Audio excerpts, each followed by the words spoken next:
படிக்கணும் அப்படின்னு நினச்ச துறையை விட்டு மின்னணு துறைக்குள்ளே வந்து பயணமானேன். ஆனால் நம்ம உள்தேடல் அப்படிங்கிறது நம்மளை திரும்ப ஒரு சுற்றி 40 வயசுக்கு மேலே திரும்ப முழு நேர பணியாக என்னை ஏற்றுள்ளார். நீங்கள் ஒரு நாவல் படிக்கிறீங்க அப்படின்னா அந்த நாவலில் நிறைய ட்விஸ்ட் அண்ட் டர்ன்ஸ் இருந்ததுனா தானே அது ஆர்வமாக இருக்கும். அப்போ உங்களுக்கு தடங்கல்கள் இருந்தால் தான் அந்த தேடல் வந்து சுவாரஸ்யமாக இருக்கும். நிறைய வந்துட்டு நீங்கள் ஆர்டிகல்ஸ்லாம் வந்துட்டு நியூஸ் பேப்பரில் பப்ளிஷ் பண்ணியிருக்கீங்க. நீங்கள் அப்படி வைல்ட் லைஃப் சம்மந்தப்பட்ட ஆர்டிகல் பப்ளிஷ் பண்ணுறப்ப எதில் வந்துட்டு நீங்கள் வந்துட்டு மன நிறைவு அடைஞ்சு? இப்போ இருக்கக்கூடிய யூடியூபர்ஸே பார்த்தீங்க அப்படின்னா யானைகளை பற்றி நிறைய பண்ணுறாங்க. என்ன அப்படின்னா இதில் உண்மையாக சொல்கிறது ஒன்று இருக்குது, கமர்ஷியல் வேல்யூவாக சில விஷயங்களை ஆட் ஆன், அதுக்கு பெப்பர் சால்ட் போடுற வேலைகளை சில பேர் பண்ணுறாங்க. இப்போ வந்துட்டு வைல்ட் லைஃப் ஃபோட்டோகிராஃபியில் எதெல்லாம் பண்ணலாம், எதெல்லாம் பண்ணக்கூடாது?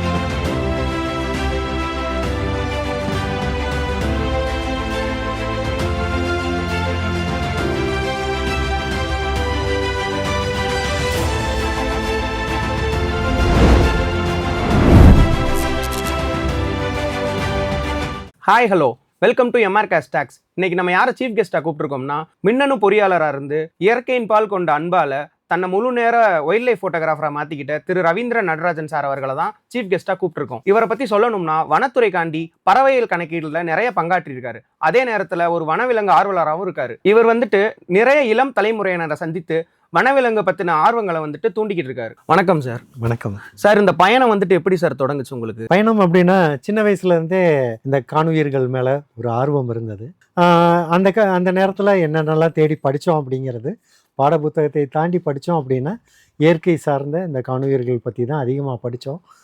அதை பற்றின அறிவுகளை எந்த வகையிலெல்லாம் நமக்கு ஏற்படுத்திக்க முடியுமோ அந்த வாய்ப்புகளை எல்லாமே தேடி அடைச்சிக்கிட்டோம். ஆனால் ஒரு காலகட்டத்துக்கு அப்புறம் படிக்கணும் அப்படின்னு நினச்ச துறையை விட்டு மின்னணு துறைக்குள்ளே வந்து பயணமானேன். ஆனால் நம்ம உள்தேடல் அப்படிங்கிறது நம்மளை திரும்ப ஒரு சுற்றி 40 வயசுக்கு மேலே திரும்ப முழு நேர பணியாக என்னை இயற்கையில் ஏற்படுத்திக்கிற மாதிரி ஒரு சூழல் அமைந்தது. அதை முழுமையாக இப்போ வரைக்கும் பயன்படுத்திக்கிட்டு இருக்கேன். அருமை சார். இப்போ நீங்கள் தேடல்னு சொன்னோட்டி தான் எனக்கு ஒரு கேள்வி ஞாபகத்துக்கு வருது. இப்போ பறவைகள் கணக்கீடுலாம் நீங்கள் போகிறீங்க, அது மிகப்பெரிய ஒரு தேடுதல் பணி தானே.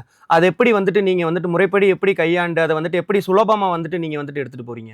அதாவது நம்மளுடைய ஆர்வம், நம்மளோட தேடல், அந்த கவனம் வந்து எது மேலே வைக்கிறோமோ அதுதான் நம்ம கண்ணுக்கு தெரியும் அப்படிம்பாங்க. இயற்கை சுற்றுச்சூழல் அப்படிங்கிறதுல நம்ம சுற்றி எல்லாமே இருக்குது. நான் ஒரு பறவை ஆர்வலராக என்னை சுற்றி தினம் எத்தனை காக்கா பார்க்குறேன், எத்தனை மைனா பார்க்குறேன் அப்படிங்கிறது எனக்குள்ளே அது ஒரு குறிப்பாக இருந்துக்கிட்டு இருக்கும். ஆனால் அது உங்களுக்குள்ளே இருக்காது, அது மட்டும்தான். அப்போ நம்ம தேடல் என்ன அப்படிங்கிறதுக்கான தெளிவு நம்மகிட்ட வந்துருச்சு அப்படின்னா, அந்த தெளிவுக்கும் ஒரு காரணம் இருந்துச்சு அப்படின்னா உங்கள் தேடல் வந்து தெளிவடையும். அதை அடுத்த கட்டத்துக்கு எப்படி நீங்கள் எடுத்துகிட்டு போகலாம் அப்படிங்கிறத உங்களுக்குள்ளேயே ஒரு வழிகாட்டுதல் வந்து உள்ளுணர்வு எடுத்துகிட்டு போகும். அழகாக சொன்னீங்கய்யா. நீங்கள் வந்துட்டு சந்தித்ததிலே வந்துட்டு மிகவும் கடினமான ஒரு சூழ்நிலை, வைல்ட் லைஃப் ஃபோட்டோகிராஃபி எடுக்க போகும்போது பார்த்தேன் அப்படின்னா நான் ரொம்ப கஷ்டப்பட்டேன் ஒரு இடத்துல அப்படின்ற மாதிரியான ஒரு அனுபவம் எதுவும் இருக்கா உங்களுக்கு? இது கஷ்டம் அப்படின்னு அந்த வார்த்தைக்குள்ளே கொண்டு போக மாட்டோம். பொதுவாக இது ஒரு இன்ட்ரெஸ்டிங் சாப்டராக போகும். நீங்கள் ஒரு நாவல் படிக்கிறீங்க அப்படின்னா அந்த நாவலில் நிறைய ட்விஸ்ட் அண்ட் டர்ன்ஸ் இருந்ததுனா தானே அது ஆர்வமாக இருக்கும். அப்போ உங்களுக்கு தடங்கல்கள் இருந்தால் தான் அந்த தேடல் வந்து சுவாரஸ்யமாக இருக்கும்.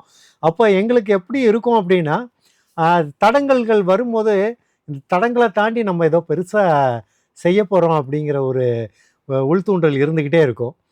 அதனால கிடைத்ததுன்னா ரொம்ப சந்தோஷமாக இருப்போம். அது எதுவுமே கிடைக்கலன்னா கண்டிப்பாக அடுத்த முறை பெருசாக ஏதோ கிடைக்கும் அப்படிங்கிற ஒரு நம்பிக்கையில் ட்ராவல் ஆகும். கண்டிப்பாங்க. நீங்கள் சொல்லும்போது எப்படின்னா, எந்த ஒரு விஷயத்தையுமே வந்துட்டு கஷ்டப்பட்டு செய்யாமல் இஷ்டப்பட்டு செஞ்சோம் அப்படின்னா அது வந்துட்டு நல்லதாகவே முடியுன்ற மாதிரி நீங்கள் சொல்கிறீங்க. நிறைய வந்துட்டு நீங்கள் ஆர்டிகல்ஸ்லாம் வந்துட்டு நியூஸ் பேப்பரில் பப்ளிஷ் பண்ணியிருக்கீங்க. நீங்கள் அப்படி வைல்ட் லைஃப் சம்மந்தப்பட்ட ஆர்டிக்கல் பப்ளிஷ் பண்ணுறப்ப எதில் வந்துட்டு நீங்கள் வந்துட்டு மன நிறைவு அடைஞ்சிங்க? அதாவது முதல்ல ரொம்ப சின்ன வயசு அப்படிங்கிறப்ப இதை பற்றின விஷயங்களை நம்ம படிக்கிறோம். யாரோ எழுதுனதெல்லாம் படிக்கிறோம். கணிதா ஆண்டர்சன்லேருந்து ஜிம் கார்பெட்லேருந்து தமிழில் எம் கிருஷ்ணன், அப்புறம் தியோடர் பாஸ்கரன், முகமது அலி, சதாசிவம் ஐயா, இப்படி எத்தனையோ பேரோட புத்தகங்களை எல்லாம் உள்வாங்குகிறோம். ஆனால் இதை எல்லாத்தையும் தாண்டி இதுக்கு அடுத்த கட்ட ஒரு பார்வைன்னு பார்த்தீங்கன்னா சண்முக சுந்தரம் இந்த மாதிரி இவங்களோட பார்வையில் பார்க்கும்போது அது இந்த சூழலியல் சார்ந்து இந்த பார்வை மாறினதா நம்ம பார்க்க ஆரம்பிக்கிறோம். அப்போ இந்த பார்வை கொஞ்சம் விரிவடையுது.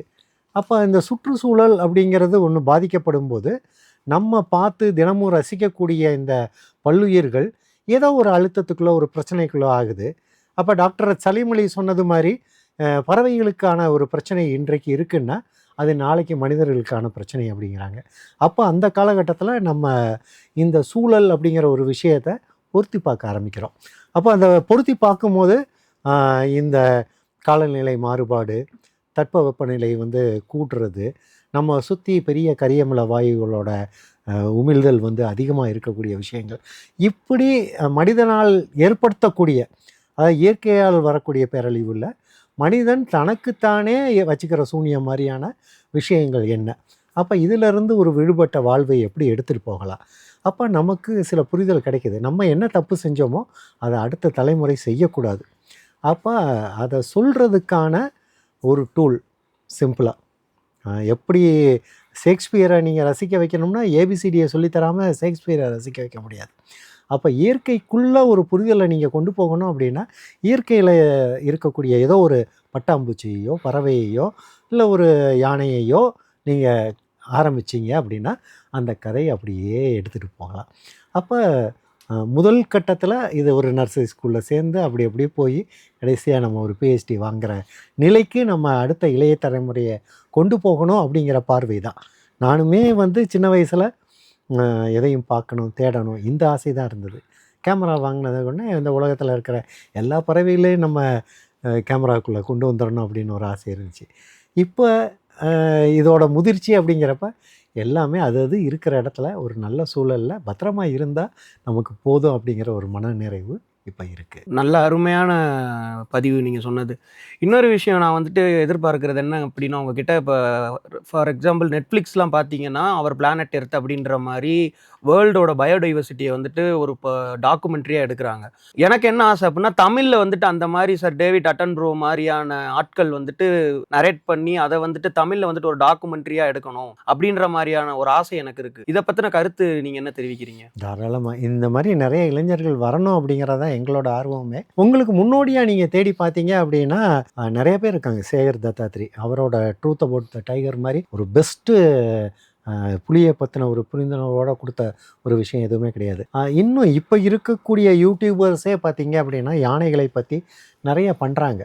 என்ன அப்படின்னா இதில் உண்மையாக சொல்கிறது ஒன்று இருக்குது, கமர்ஷியல் வேல்யூவாக சில விஷயங்களை ஆட் ஆன் அதுக்கு பெப்பர் சால்ட் போடுற வேலைகளை சில பேர் பண்ணுறாங்க. சுவாரஸ்யம் கூட்டுறேன் அப்படிங்கிற பேரில் நீங்கள் உண்மையான தன்மையில் சொன்னால் தான் ஒரு நல்ல விஷயத்தை நம்ம ஏற்படுத்தி தர முடியும்.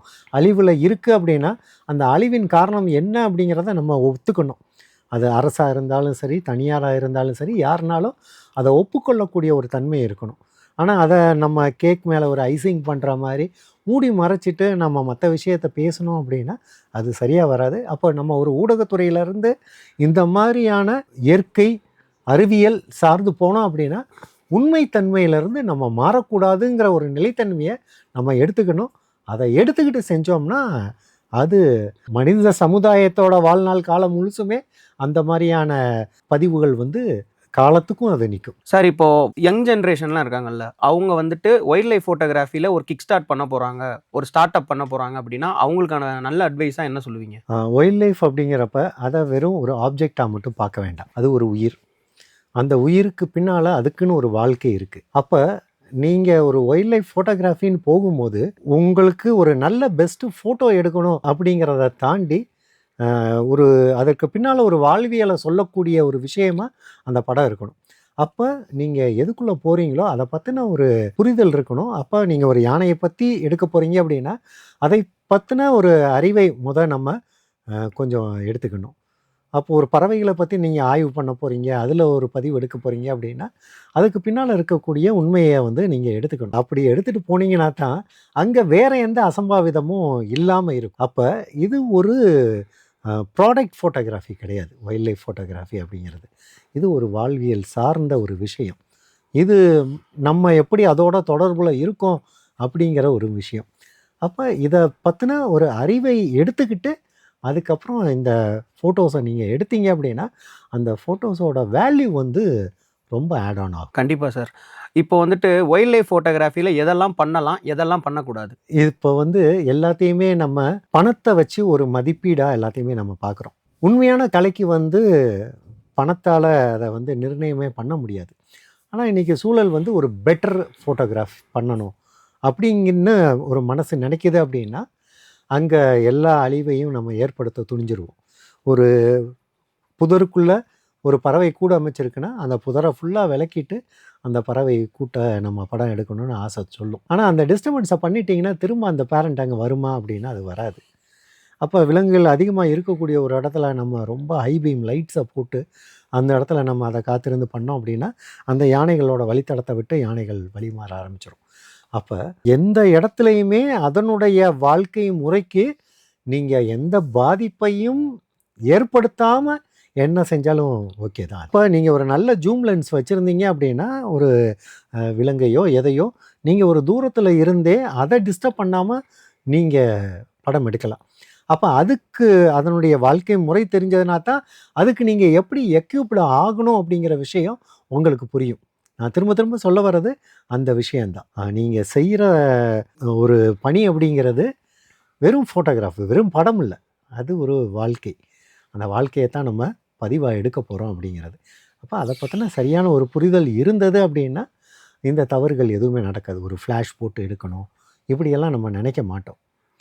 அப்போ எது தவறு எது சரி அப்படிங்கிறப்ப நம்ம கொஞ்சம் போகும்போதே ஹை எக்யூப்மெண்ட்டாக போகணும். நம்ம நாலேஜை கெயின் பண்ணுறதுக்கு அது சம்மந்தப்பட்டு நம்ம ஒரு அதை பற்றி ஒரு சரியான புரிதலுக்குள்ளே வட்டத்துக்குள்ளே போகணும்.